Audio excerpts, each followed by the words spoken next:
দ্রুত তিস্তা মহাপরিকল্পনা বাস্তবায়নের দাবিতে রংপুরের সর্বস্তরের ছাত্র জনতার অবস্থান কর্মসূচির বিষয়ে রংপুর জেলা স্কুল মোড় থেকে বিস্তারিত জানিয়েছেন প্রতিনিধি শাহরিয়ার মিম। এই মুহূর্তে এখানে কিন্তু তিস্তা মহাপরিকল্পনা বাস্তবায়নের দাবিতে এখানে ছাত্র জনতার কিন্তু এখানে অবস্থান কর্মসূচি চলছে। আপনাদেরকে জানিয়ে রাখি যে এই যে তিস্তা রংপুর বিভাগের যে বেশ কয়েক জেলার কিন্তু মানুষের জন্য অভিশাপ হয়ে দাঁড়িয়েছে। এখন প্রতি বছরে কিন্তু এই ভাঙ্গন তিস্তা পাড়ের মানুষের বসতভিটা কিন্তু তাদের এই তিস্তার পানি গর্ভে বিলীন হয়ে যায় এবং তাদের ফসলি জমিও কিন্তু বিলীন হয়ে যায়। বিজলি কেবলসের স্কিন কোটেড ইনসুলেশন আগুন প্রতিরোধী। বিজলি কেবলস, নিরাপদ আজীবন।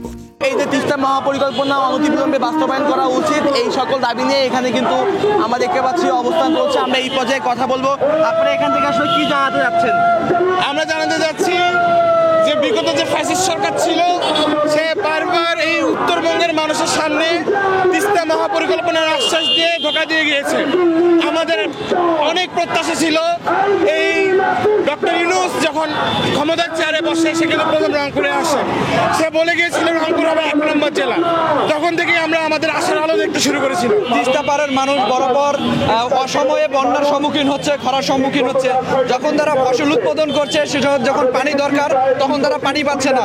যখন ফসল উৎপাদন হয়ে যাচ্ছে তখন আকস্মিক বন্যার কারণে তাদের সমস্ত কষ্টগুলো ভেস্তে চলে যাচ্ছে। যেমনটি আসলে শুনছিলেন যে তিস্তা মহাপরিকল্পনা বাস্তবায়নের দাবিতেই মূলত কিন্তু এই রংপুর জেলা স্কুলের সামনে এখানে কিন্তু ছাত্র জনতার কিন্তু এখানে অবস্থান চলছে। সবকিছু মিলে এখান থেকে আসলে যেটি বলা হচ্ছে যে অনতিবিলম্বে তিস্তা মহাপরিকল্পনা বাস্তবায়ন করে আসলে তিস্তা পাড়ের দুপারের মানুষের আসলে ভোগান্তি কমিয়ে তাদের জীবনযাত্রার মান কিন্তু সাধন করা উচিত। তো এই ছিল রংপুর জেলা স্কুলের সামনে থেকে আমার কাছে সর্বশেষ।